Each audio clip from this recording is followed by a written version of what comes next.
Hello, everyone. I'm Greg Goins from the Reimagine Schools podcast, a proud member of the Education Podcast Network, just like the show you're listening to right now. The opinions expressed are those of the individual host. Make sure you check out all the other great podcasts at edupodcastnetwork.com and get ready because the learning begins in 3, 2, 1.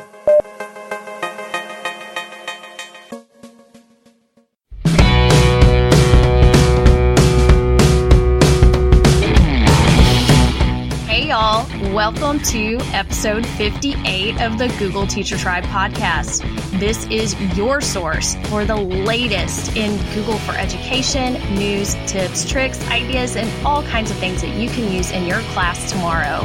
And today we're going to dig into the idea of ePortfolios, a way that students can gather all of that information and all that work that they've done throughout the year and keep it with them, and how Google Sites works really well with that. Yes, Google Sites is going to be such a powerful tool to use for ePortfolios. We're also going to share our favorite Google news and updates. Of course, we have some fabulous feedback and even some voicemails we're going to play for you. And of course, a couple of things from the blogosphere. So you ready to get going, Matt? Yeah, let's get started.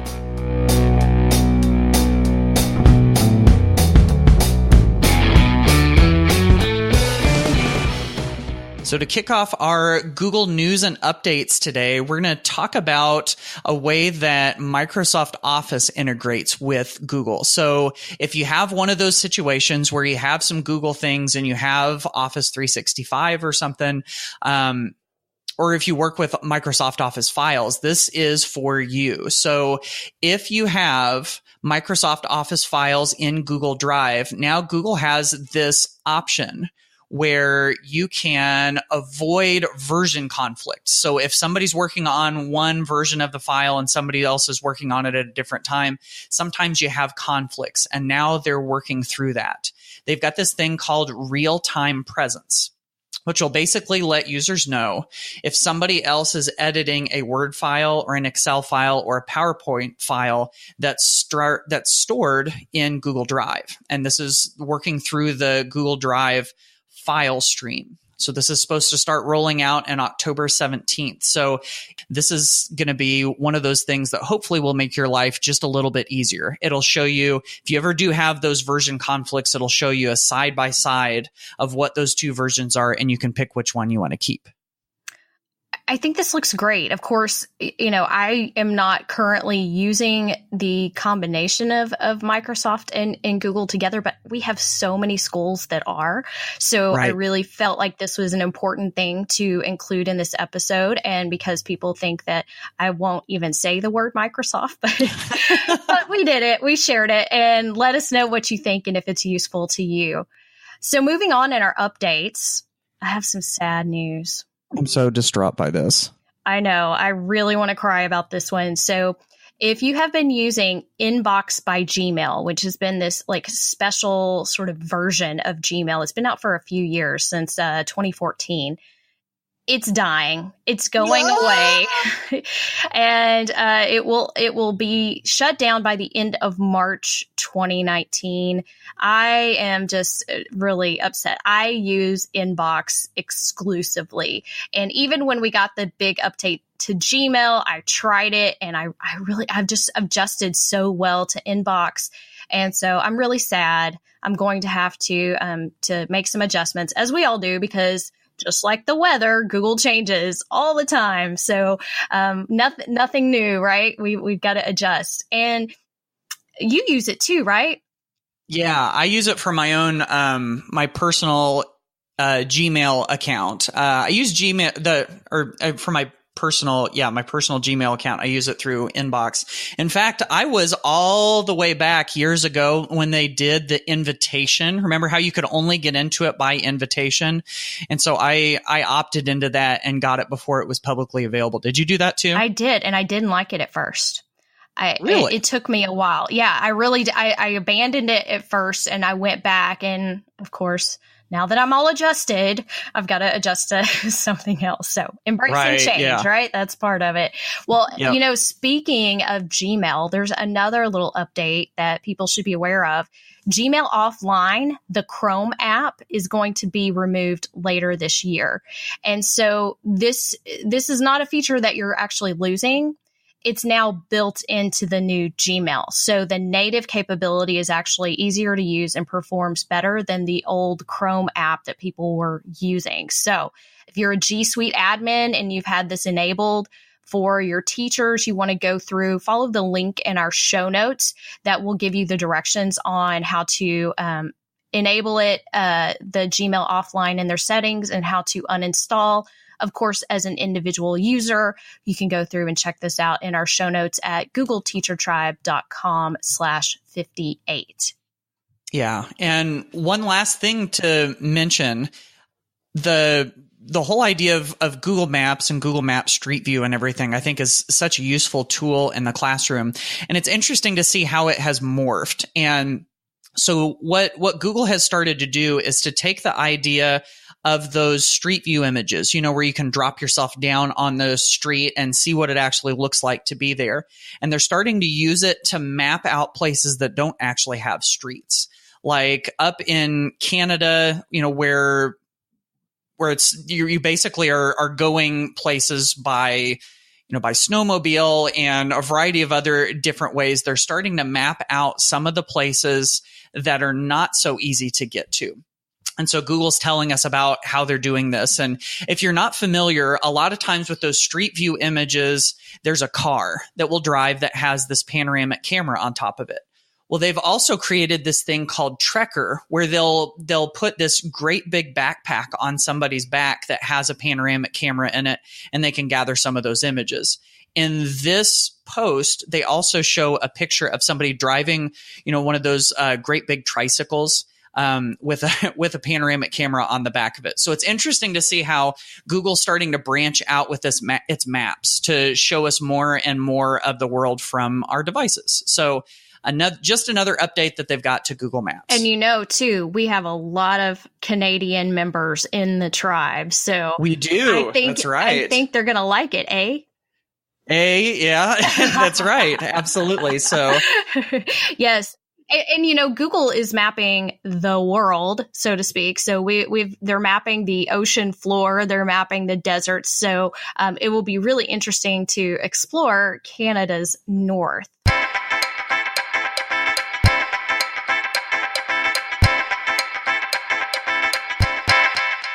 Hey, y'all, we are going to talk about ePortfolios, and more specifically, how we can use Google Sites to support that, both for students and for teachers.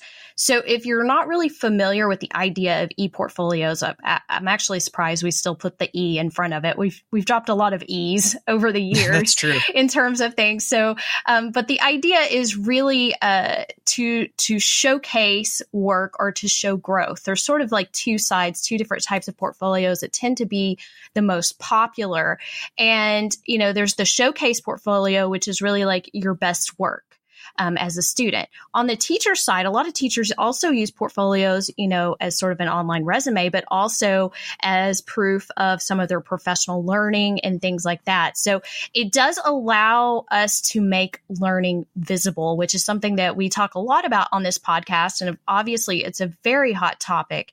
But the idea of using Google Sites to do this can make it very possible. And, Matt, this ties back to so many of the ideas from the dynamic learning framework as well, both getting students to publish, to go beyond the walls and to get their work out there shared with the world, as well as the idea of that, continuous learning mindset and going beyond the bell and, helping them to continue to work on things and build that mindset that the learning doesn't have to end just when the bell rings. We've seen so many of those assignments kind of like die as soon as their students are done with them. And of course, a lot of times they think whenever I get a grade on it and whenever I get it back Actually, a lot of times it's just whenever I turn it in, then it's done and I'm done and I'm ready to move on. And, so often when we hand things back to students, it ends up in the trash can because A, they don't have a good place to put it. B, they're not motivated to put it any place. And C, they've moved on to something else. But if we have something like an ePortfolio, there's a couple of different models that you can go with here. Some teachers will create a portfolio of just their own students' work. So within the school year, they're gathering all of that work together. Things that either they've kind of like the one and done type of activities that were meaningful, or maybe things that they progressively work on and add to throughout the year.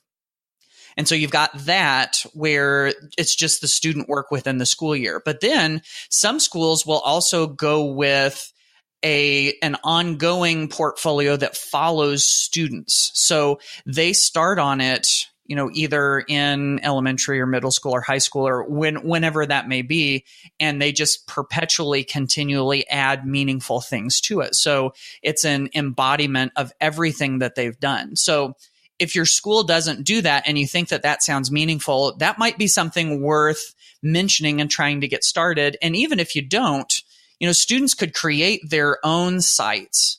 If they're bought into the idea too, you might mention, hey, you've got some really good stuff here. If you start to collect it into a portfolio of sorts, then you can use that to see your growth throughout the year, or maybe even to show it to somebody. If you wanted to include a link on a college application or a job application, or if you're trying to get in a leadership position in an organization, having some of that stuff that they can show can be really good. And of course, as we're building that digital footprint, this is a way for students to put some of those positive things out there that they've done. Absolutely. I have been a big fan of portfolios even before they were technically electronic.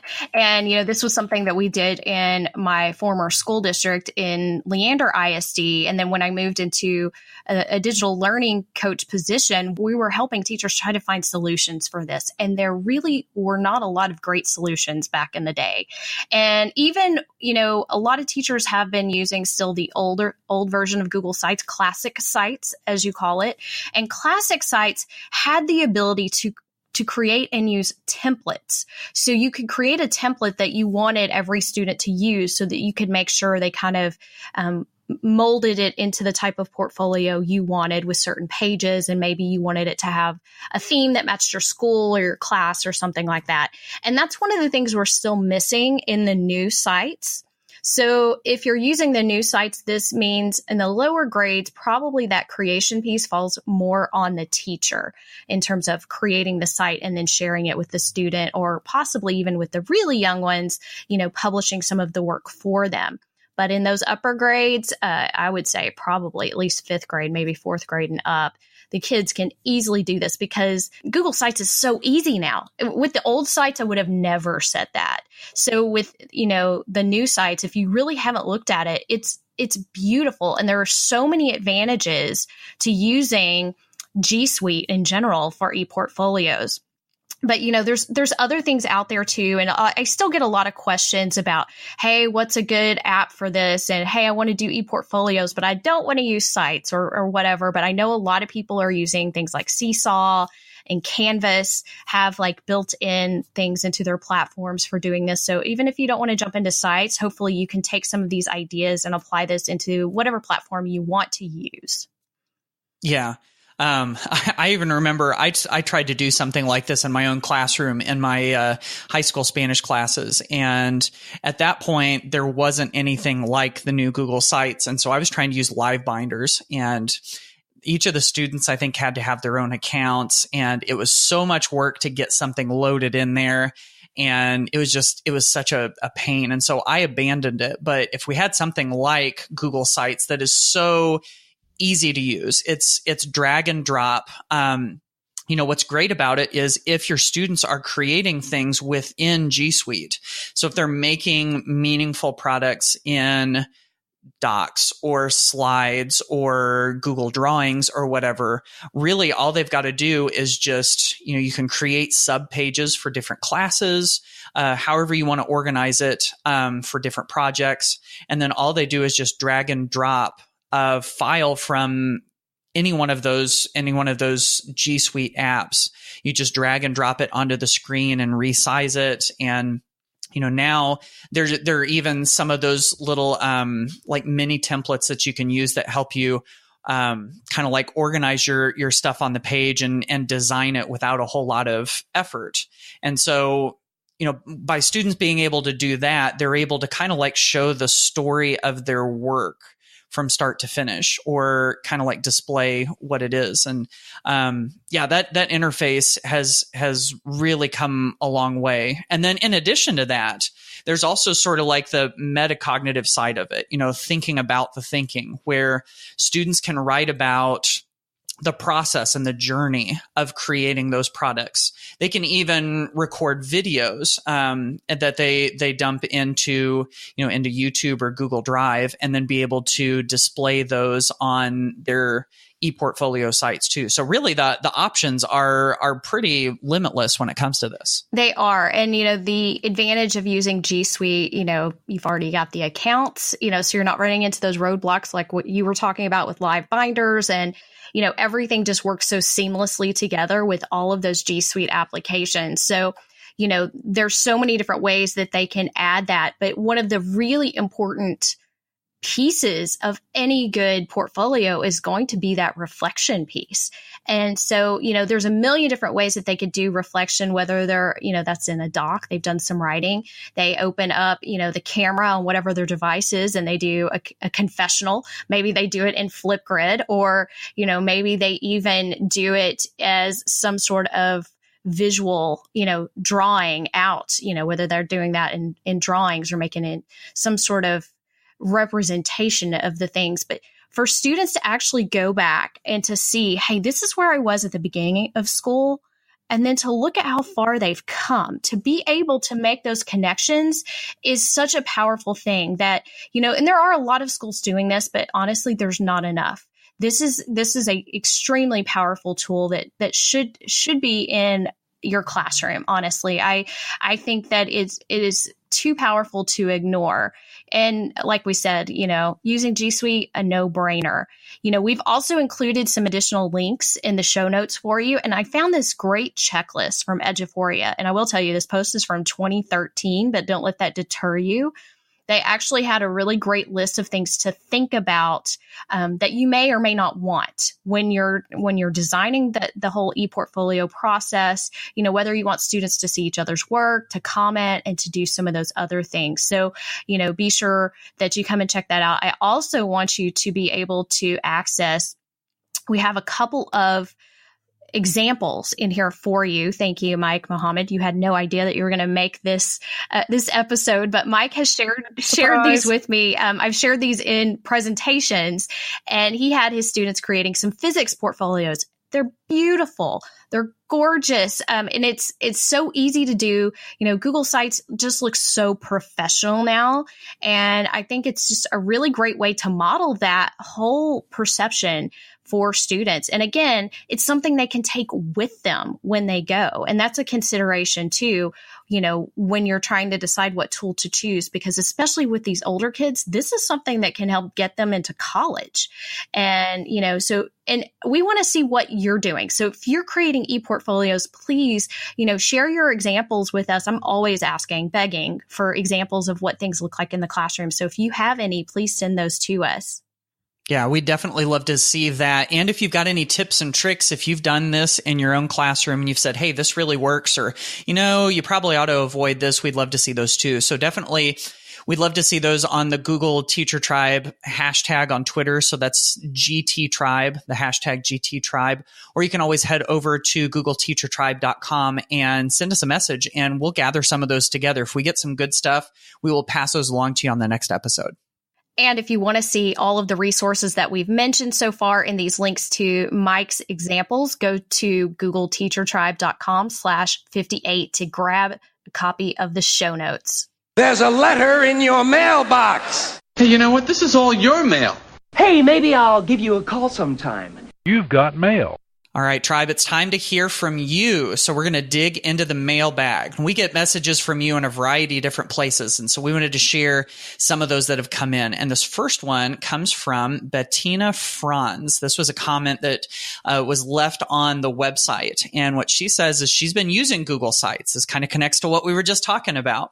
And what she wants students to be able to do is to offer a comment box, a place where someone can leave a comment on their ePortfolios or their student sites. And she said she's seen how some people will use Google Forms to do this, which is a pretty useful idea. The idea is that you stick a Google form onto the student's website and make some fields where someone can leave a comment. And then you take the spreadsheet where all of those responses come in, and you embed that spreadsheet down below that Google form or in a different place on the page. So then people are able to leave the comments through forms, but then they can also see all of the comments that were submitted in sheets. And so she was just asking, is there another way to do this? Am I overlooking something? She said, if the portfolio kind of gets moved around, is it going to become disjointed? And honestly, Casey, I'm thinking this is probably just about the best option I can think of. The only other thing I could think of is if you wanted to leave specific feedback for the student, just teacher to student, maybe you do that through an assignment in Google Classroom, but that's more of a private thing if you have private feedback. But for public feedback, this is about the best option, isn't it? This is the most common that I have heard of, and really one of the things I'm still waiting for in Google Sites, because as you know, I'm a big proponent of getting students to share their work publicly and globally, and to get that comment. That comment feature is really what changed my students' thinking in terms of the value of their work. It cannot be undervalued how important that piece can be, because the moment they know somebody's going to read it besides the teacher, it just completely shifts how they think about their work. So, but yeah, and if anybody else has suggestions on ways you're making this work within Google Sites or other places, please share that with us. Okay, we're going to move on to our next question, which happens to be a speak pipe. Woohoo! We love our speak pipes. And, this one comes to us from Libby Nags in Texas. So take it away, Libby. Hi, Matt and Casey. I feel like a little piece of my universe is back in place because y'all are back on for the season. You're my favorite podcast. I wanted to say about Google Classroom, the new Classwork page. I personally love the topics because I use my units of study as my topics. You can move the whole topic up and down. So I just keep the unit that we're working on currently at the top of the page. Now, if you put in a resource and you don't put a topic on it, it goes straight to the top of the page. So I'm thinking if someone who's trying to add in a lot of materials that maybe don't go with the particular unit, like the syllabus and all that, I'm wondering if that person, or you could make a hyperdoc or something similar that had links to all those resources, and then don't topic that. And then it would be the first thing on the Classwork page, and the students would have access to all that other stuff they need. So just my thinking. Again, so glad y'all are back. Have a great day. Bye. Okay, so this is a topic, no pun intended. Yes, pun intended. That happens to be a top of mind topic for not only me, but for everybody right now. I think the main conversations I seem to be having about the new Google Classroom are the frustrations with the Classwork page and those topics. So thank you, Libby, for that suggestion of just sort of making a resource document that could go at the top. And I think a lot of teachers are doing this and sharing some different ways. So we're all kind of learning together and figuring out new ways to organize that page. And of course, if anybody else has suggestions on things that are working for you inside that new Classwork page, again, please let us know. Go leave us a speak pipe. This next question comes from Dan Curtis, who, by the way, has an adorable little baby in the background. I'm a proponent of more babies on the Google Teacher Tribe. I'm not sure how we're going to do that, but I think if there was a way to do it, I think that I would be in favor of that. Yeah, so, I like it. Right? I'm picturing little onesies and everything. Okay, Dan, take it away. Hey, Matt and Casey, you have to pardon the noise from my baby in the background if you can hear that. Just want to say thanks for the podcast, the book, the courses, and all the stuff that you all offer. Really appreciate it all. Quick question is, what do you do if students are not allowed to download, I guess, or install the extensions? There's so many great extensions, and if students aren't allowed to use those, I guess at my school, a lot of them are blocked, is my point. So I've tried. Do you try to have those, email your system administrator and get those unblocked, or what is your suggestion on that? Thanks, guys. Dan, I think this is a good point to bring up. And honestly, I think that you've basically got it. Do you contact your system administrator and your school leaders? I think definitely you do. There's no real, official workaround. You might be able to get into some like nefarious hacks to get around the system, but I don't know that that's probably the best way. But I think that that's one of the important roles that we play as teachers, is to be advocates for what's best for our students. And so hopefully just by making those suggestions to the school leadership about what we think will be best for students, hopefully in the end, what's best for kids ends up winning out anyway. So yeah, I think that's probably your best option there. Totally agree. As frustrating as it is, there are powers that be that we have to answer to. And unfortunately, the powers that be do not always understand what's best for kids and what's best for instruction. And I really hate it when they don't trust teachers. And I'm not saying that's happening here, but it does happen in a lot of places. So I feel you, man. But, follow the protocol and see if you can get some of those conversations started. And sometimes it's just that. Sometimes it's just they didn't know that you wanted it. So I'm going to move on to our last question here from Sarah Fromhold, who is a longtime listener. Hey, Sarah. She's from Frisco, Texas. And Sarah asks if there is a way to make forum responses go to the top of the response spreadsheet instead of the bottom. And, she thinks that it would just be a great way instead of having to always scroll down. And I really agree with this, because now that I think I wait, especially some of my forums that have so many responses, it takes forever to load those pages. It would be great. So Sarah, I have to tell you, at first you stumped us. And we didn't have any kind of answer, but I was like, you know what? I bet somebody has written a script out there. And so I did some digging, and I did find one that was suggested in the Google product forums. So I have linked to that in the show notes for you. So that was really the only way I could figure it out, is somebody had to write a script. And there are all kinds of scripts that people will write to do kind of specific things like this inside Google Sheets, and it's really handy. So I hope this helps you, and you can see that link and see if that works by going to our show notes at googleteachertribe.com/58.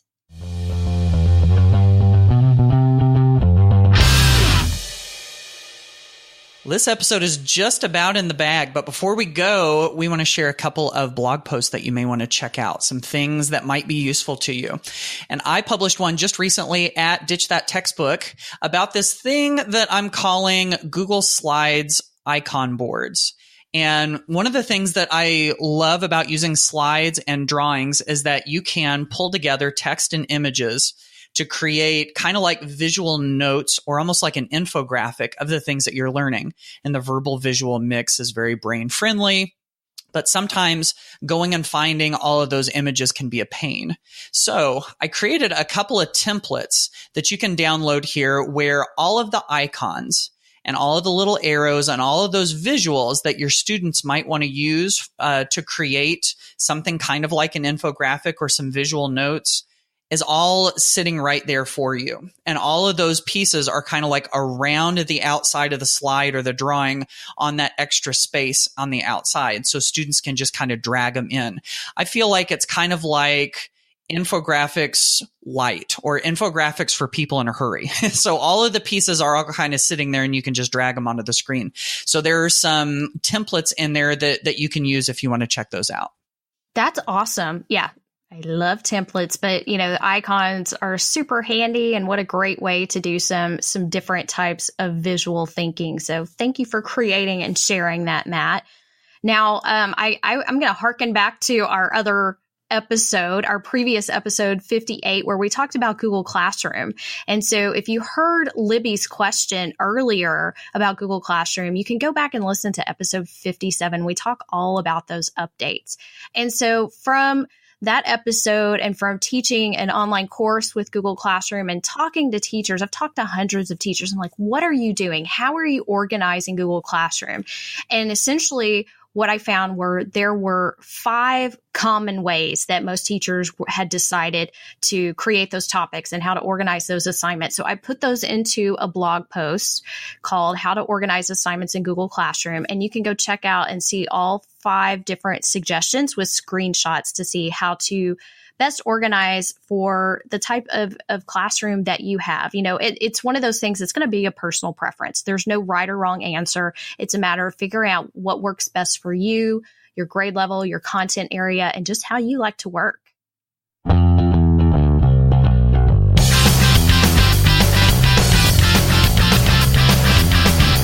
Well, that wraps up episode 58 of the Google Teacher Tribe. So we hope everyone has picked up a few new Google tips and tricks, especially when it comes to using ePortfolios in Google Sites. You know, I think there's just a plethora of ideas out there when it comes to this whole platform and how to make the most of ePortfolios to help demonstrate student learning. So, you know, the other thing too, Matt, I wanted to be sure and thank the listeners who have left us a rating inside iTunes. Yeah, that's so useful to help other people find the show. And it's also good feedback for us so we know what to do with the show. So thank you so much if you've done that. If you haven't subscribed, definitely do that. And if the show has been useful to you, we have one little favor to ask you. Would you mind telling someone else about it if you haven't already? That's really a great way for us to be able to get to other people and help impact teachers and in turn help impact students. So we appreciate you. We thank you so much for being a part of the tribe, and we will see you on the next episode of the Google Teacher Tribe podcast. Bye, y'all.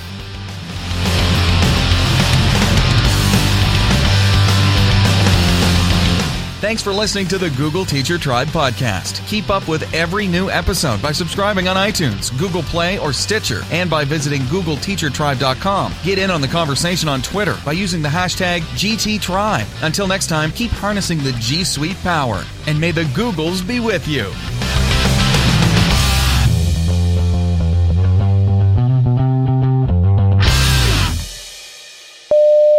And going beyond the bell, the learning doesn't have to end just when the bell. I feel like we're surgeons. Doctor, would you like to close? Scalpel. Oh, I guess I don't need the scalpel to close. What do I need? I need something else. Right. You need sutures. That's what you need. Yeah. You don't hear that though. Yeah. Hand me the sutures. Yeah, that's true. Okay. Yeah.